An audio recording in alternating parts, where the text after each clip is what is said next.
What's up, guys? Welcome back to the channel. Today we're gonna do a catch-up video looking at WandaVision because I've seen all 3 episodes at least twice. This is gonna be more of just a review and Easter egg thing of the first 2 episodes because this video was supposed to come out a week ago. That's where we're at mentally. Yeah, we'll get into that in a different video. So obviously when it first came out, I was just expecting 1 episode. Because I was like, oh yeah, it's gonna be an episode a week, or they're just gonna give us 1 episode week 1, and that's gonna just have to do. And then they gave us 2, and I was like, thank you. So yeah, I'm very excited about that. Love that. And they're funny as hell. They're so good. They're so good. I wasn't really, I don't think anyone really was, didn't really know what to expect. They're really funny, but they've also definitely got this like dark, sinister, like plot being hidden at the moment. I mean, we're only 3 episodes in, and I think there's 9 episodes, so we're not even halfway. We've still got to wait another 2 weeks to be halfway through.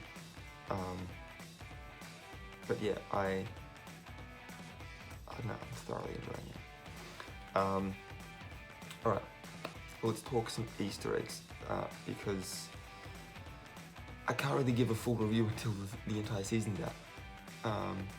That's you know, like I can't give like a full like, oh well, the plot was really good, because I don't know how it's gonna end. I can't tell you how good the performances are, because at the moment we just don't know enough to know the characters' motivations, so we don't know how they're being performed. This is why movies are so much easier to review, because you can just sit down, watch the whole thing in its entirety, and that's done. But a week-by-week show, you've got to wait till the last episode before you can do a full in-depth review.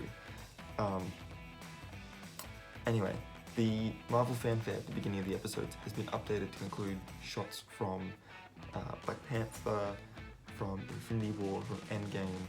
I'm sure there's like a Captain Marvel one, and like an Ant-Man and the Wasp one. But the ones that sort of stick out the most are like them navigating through the quantum realm during the time heist, Doctor Strange's wizard duel, Cap summoning Mjolnir, Tony doing his snap, Black Panther's shockwave from when he jumps over the border tribe in Black Panther. That's the big shockwave there. So it's really good to see that they've updated that, especially since they released Legends specifically to catch people up on character stories throughout the Infinity Saga before launching WandaVision. So yeah, that's pretty cool. The intro to episode 1 is loosely based on the intro to the Dick Van Dyke Show. Another reference to the Dick Van Dyke Show is the calendar in the kitchen, which shows August of 1961, and we are able to calculate that because there are only certain years where August, the month that is quite clearly printed on the month we're looking at on that calendar, there are only certain years it starts on a Tuesday, and every 28-year cycle they will show up 4 times, but it's not every 7 years. Like you'd be like, oh yeah, no, just because we have leap years that sort of muddle everything up and make it all fun for us. So the general idea is, and you can pull out a calculator if you want to try and prove me wrong, but I've already done the calculations, so I know I'm not. 11, so you'll have 1, and then it might be 11 years. After that will be a 6-year gap, then a 5-year gap, and a 6-year gap. and if you are trying to prove me wrong, 6 and 6 is 12, plus 5 is 17, plus your 11 gets you 28. So there we go. And so to give you that example, the year 1950 has an August with a Tuesday. We know it's not that year because there's a colour television being colour television? Yeah, there's a colour television being advertised on the top half of the calendar, and they weren't widespread and like in widespread usage, common usage, until like 63. So 1961, which is the next year that has a Tuesday starting August, and then going forward from that, using that pattern, and you can, if you've got an iPhone or an Android, you can go into your calendar, you can scroll back, and you can double check. But I've also already done that, so I know I'm not wrong here. 67, 1972, 1978, 1989, 1995, the year 2000, which is interesting because of like the Y2K conspiracy theory, where computers were gonna like, you know, gain sentience or something, and then this being set in like a TV world, having a lot to do with like technology and stuff. That could be, but it's not the one that I think it is, because the next year after that is 2006, then we jump our 11 years to 2017, and then our 6 years again to 2023, which for MCU fans should sound familiar, because that's when Endgame takes place.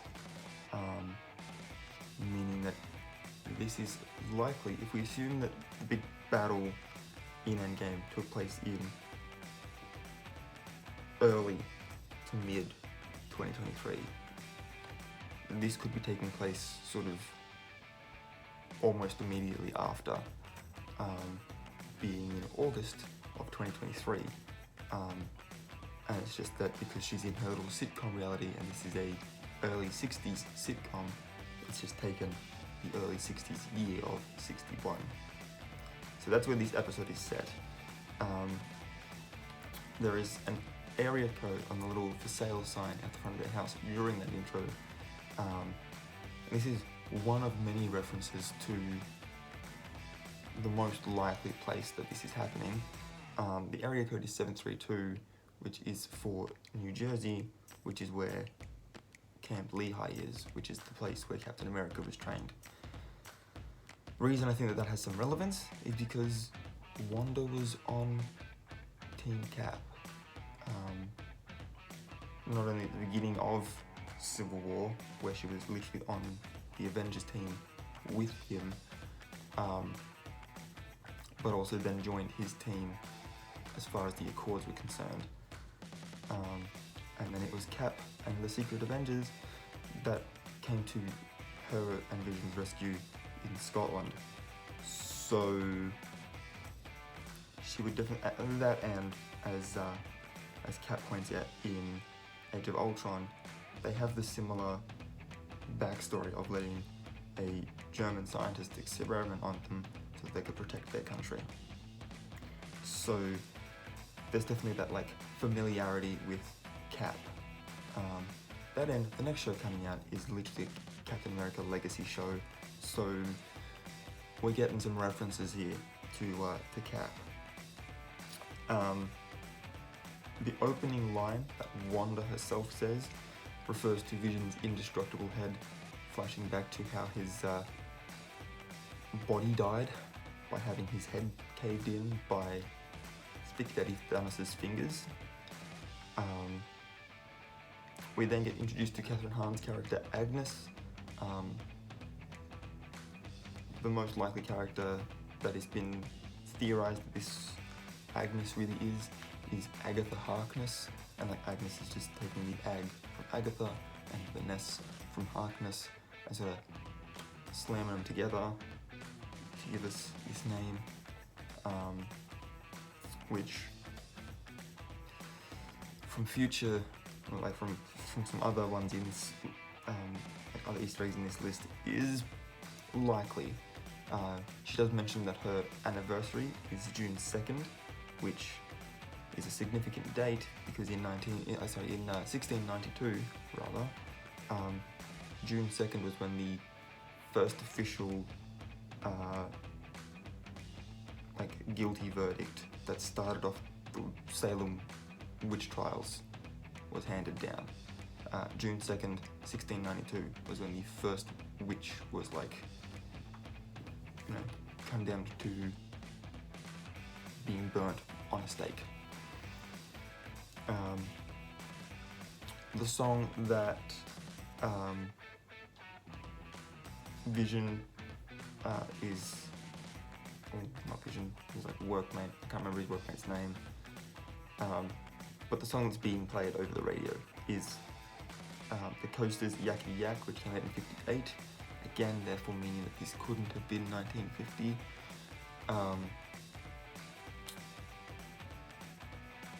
Which has the meaning of like the lyrics itself, the song itself is about like a kid being told to do his chores and not talk back, which is kind of, I mean, if we look at this through the lens of like Mephisto's the bad guy, and we do have some Easter eggs for that as well, it's sort of him being like, well, like, do this thing that I want you to do and don't become like self-aware and realize that you don't have to, sort of a thing. Like, do what you're told and don't talk back to me. And I mean, if that's also the case, can we agree that a yak's head and goats look at least vaguely similar? I'm well aware that one's a bovine, one's a caprid, well aware of that, but can we just agree that they look kind of similar? Because in that case,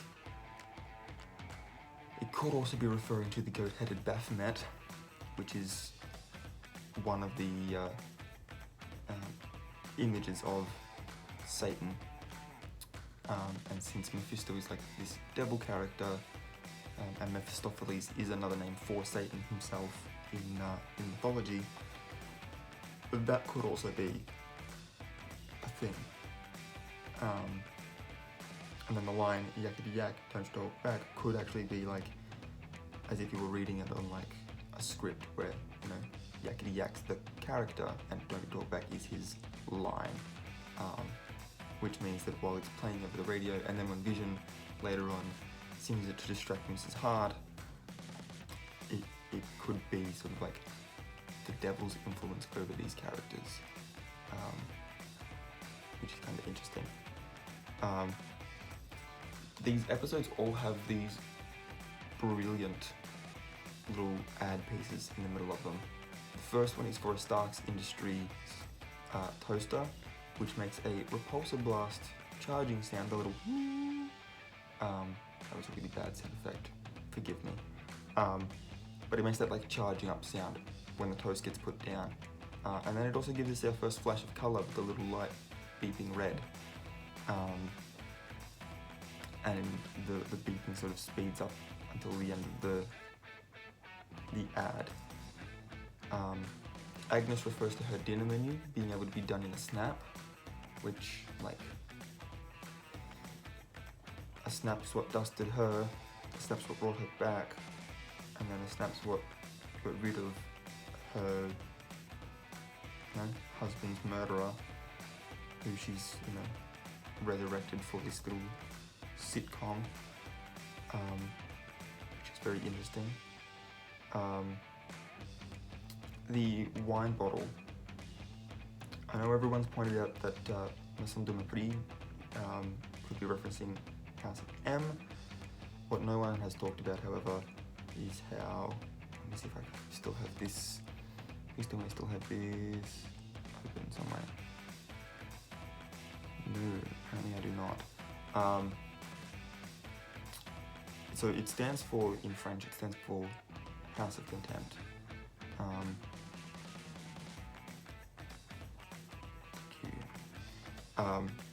And if we're looking at Parliament, And why would we look at politics for this? Because contempt of Parliament, right, or the House, right? In countries with a parliamentary system of government, contempt of Parliament is an offence of obstructing the legislature in carrying out of its functions or hindering any legislator in the performance of their duties. Now, if we take the legislator to actually be an avenger and their duties to be saving the world, then the devil is in contempt of the house that Wanda and Vision are living in, the maison, the mansion, the Avengers mansion that they should be living in, and they are hindering them from carrying out their duties of being an Avenger. No one's looked at it like this. I came across this fun little bit by just searching House of Contempt, thinking like, okay, is there some other meaning other than like Maison du Mépris sounds like some fancy wine that also could just mean household M. But contempt of the house, contempt of Parliament also fits really well for exactly what's going on here. And I think that's a brilliant little hidden detail. I haven't heard anyone else talk about it, so there you go. Mrs. Hart quick fires some questions off, and one of those is, why don't you have any children yet? Which, I mean, we all knew that the babies were going to be coming in this. We're all very eagerly awaiting the Young Avengers, and so I feel like there could have been some fans being like, well, where are they? So that could be one way to take it, but yeah, the focus on the children in these first 2 episodes becomes creepier and creepier until at the end of episode 2, Wanda manifests herself halfway through pregnancy, which is kind of cool. Episode 2 has a Bewitched styled intro, and this one's still black and white, but we can sort of maybe put this, if we're going off our times here, 67.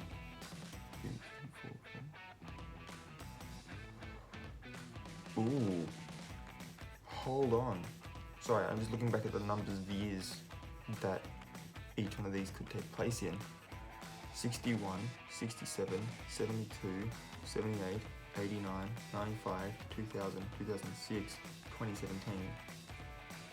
We know that it takes place in 2023, which is the next year after that, and we know that there's 9 episodes.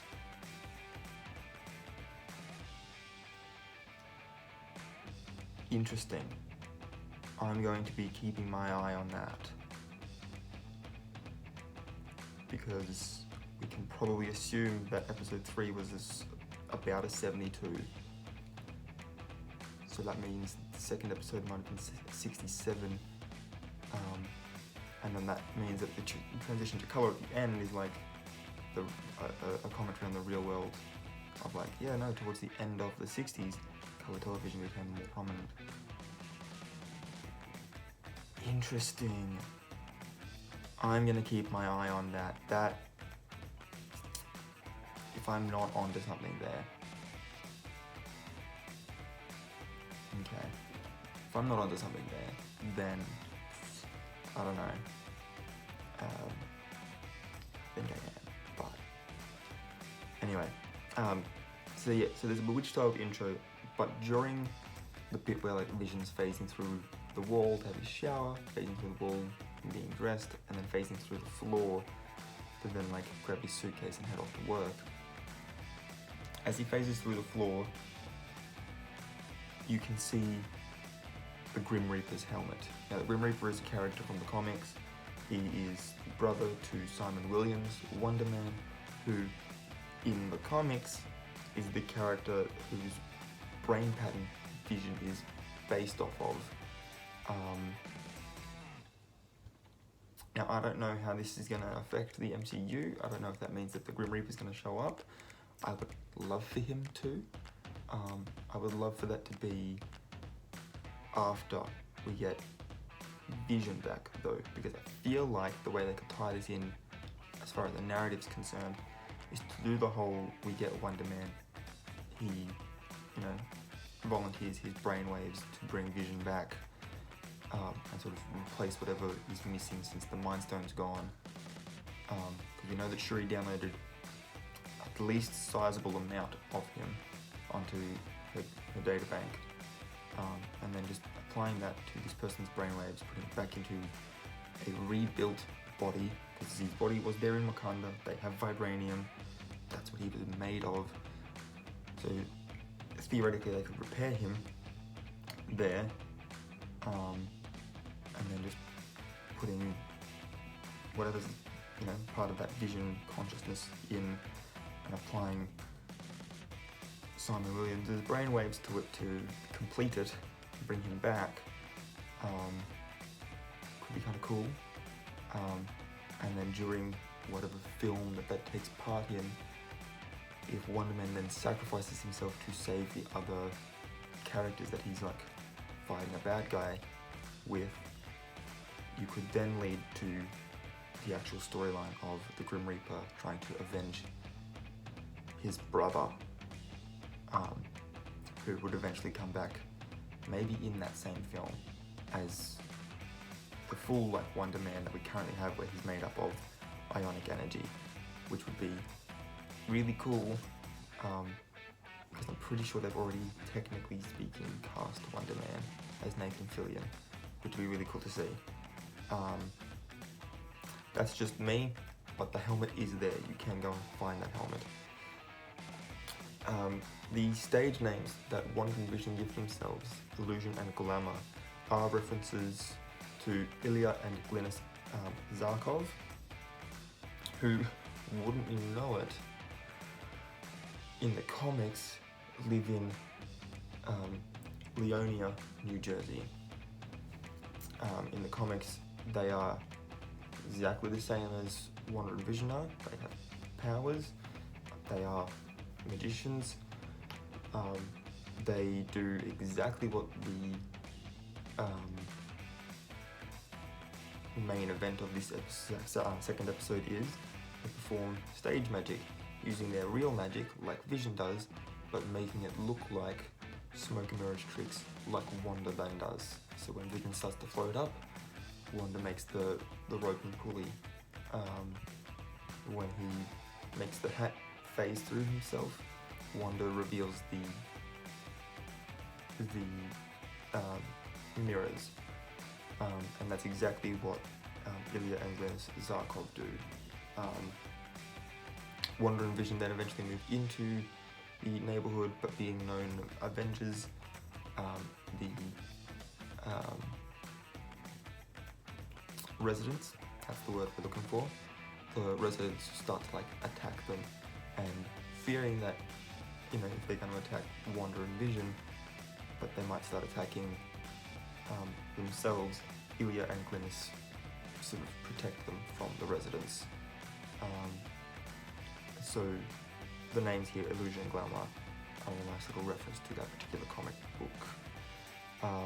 We get to see the Sokovian Hydra lab on one of the walls in the living room. Obviously that's where Wanda got her powers from. While Wanda's sort of at home by herself, before she goes outside, you can hear what sort of sounds like a bit like a lawnmower or something, and then there's the thump. These are actually the helicopter blades, because she then goes outside and finds the helicopter, which again has some Pleasantville style black and white, but it's a splash of colour, and again that colour is red.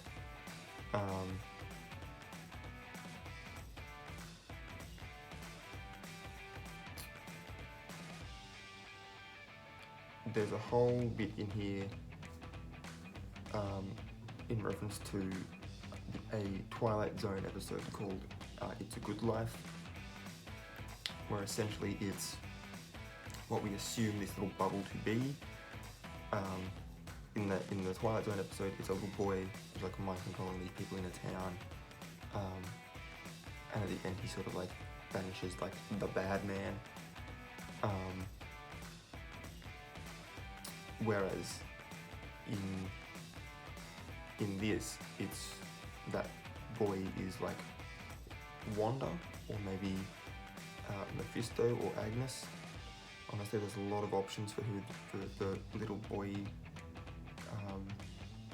equivalent is for this show, and they're the ones sort of keeping all of the residents in line. If it's not Wanda, then Wanda is sort of priority number one as far as those residents are concerned. The rabbit's name, Senor Scratchy, it is a reference to Old Scratch, which is another name for the devil. Mephisto gets referenced again when Dottie says the devil's in the details, Bev, and then Agnes responds, that's not the only place he is. Within the context of the scene, the devil's in the details is just a phrase, like it's an idiom, it's a common phrase. And then Agnes's reference could be to the fact that she's pulling out her hip flask from her bag at that point that she leans over to talk to Wanda.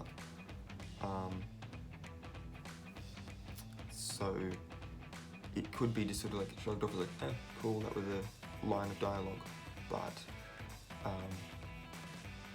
when we've had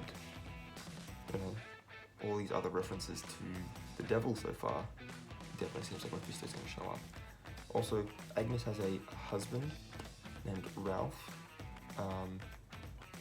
We haven't seen him yet. And if we go back to the Salem witch trials, it was thought during those that witches were married to the devil. They entered into a contract with him, and that contract was basically on the same level as being married.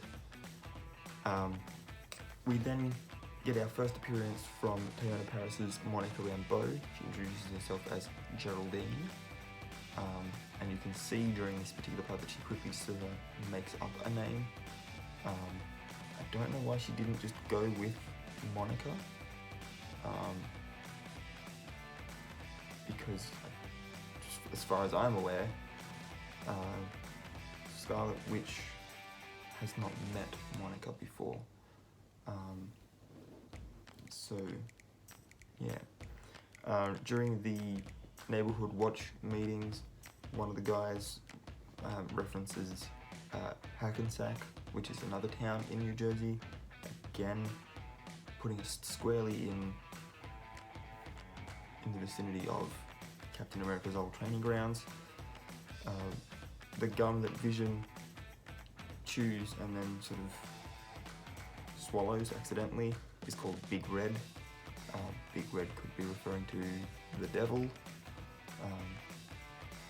Red definitely has a prominence in this, probably because it's Scarlet Witch, but also probably because the devil's likely the bad guy. We then get Jimmy Woo's voice over the radio asking who is doing this to you, showing us that Wanda's not entirely in control, meaning there's some other force, maybe Agnes, probably Mephisto. It's at this point that we then get our little ad break for this episode with the Strucker watch. There's a Hydra logo on the watch. It says Hydra. The other interesting thing though is that, and I'm not sure if this is just things that analog watches do. I have a digital one, but it has the number, what is it, where are we, 1000M on the watch. Another reference to M, this M maybe standing for Mephisto, but also considering that it's Wanda, and that they're now able to use this word in the MCU, might also be referring to mutants. And again, the time here speeds up as well, sort of I guess fast forwarding her through the years, through her stages of like development in the third episode of pregnancy, with her pregnancy. But could the 1000M be referring to the number of mutants at that point in her little thing that have developed and discovered their powers? Because if that's the case, that'd be really cool. There's a potential Magneto reference in this, and maybe I'm just looking too far into it. But considering that we've had Stark and now Strucker, the outbreaks are definitely looking at her past. But while Vision's quote-unquote drunk on the chewing gum, clogging up his gears,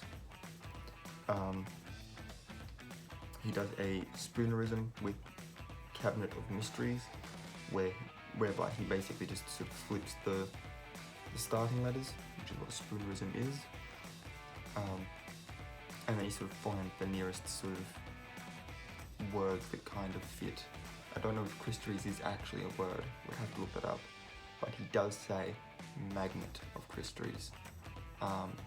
And again, I might be looking too deep into it, but could this be a reference to the fact that the MCU is going to be slowly getting to a point where it will introduce Magneto and show that Magneto is actually her father,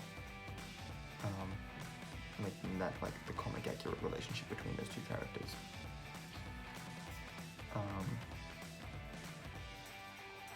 Yeah, that's, I don't know. Let me know what you think in the comments.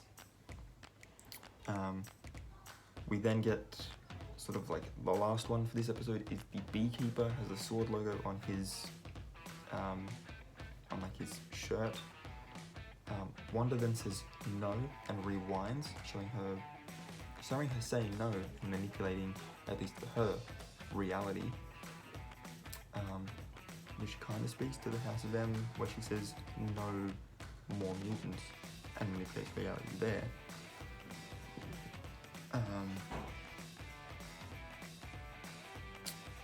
So yeah, that's interesting.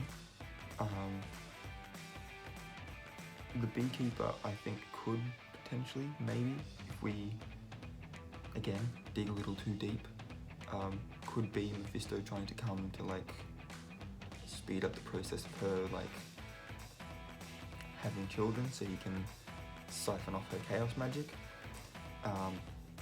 Only reason I say that is because another title for the devil is the Lord of Flies. Flies and bees are both, you know, roughly the same size, both have wings. It's just that while bees are more sort of associated with, you know, pollinating and therefore with life, flies are more associated with its opposite, death, because they generally feed off of carrion and stuff.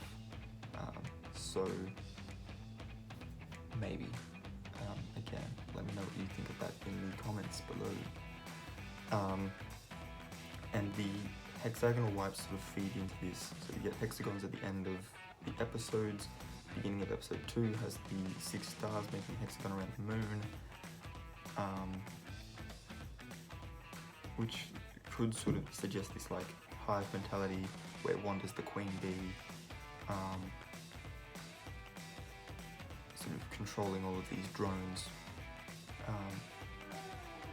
I think the stars particularly could also be a reference to the fact that Wanda will eventually show up in Doctor Strange and the Multiverse of Madness, because I think that they could be referring to the 6 Infinity Stones, the Mind Stone of which is sort of the common link between Wanda and Vision.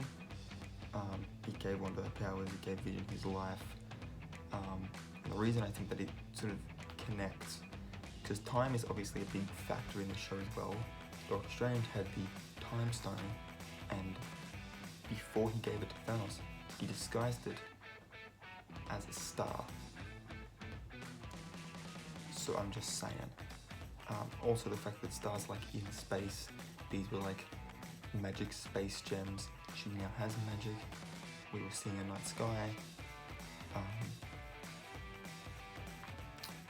yeah, I probably looking too far into it, but that's what I saw. That's what I got from it.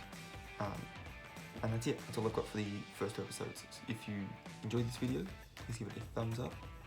Once again, let me know all of your thoughts in the comment section down below. I'd love to have a chat with you about any of these. Whether you agree with them, if you don't agree with them, if there's other ones that I didn't see, that I haven't seen anyone report on, let me know what you found. If you're new here, hit the subscribe button, and as well as ringing the notification bell so that you can be notified when I upload new videos. And with all that being said and done, until next time guys, keep your head screwed on.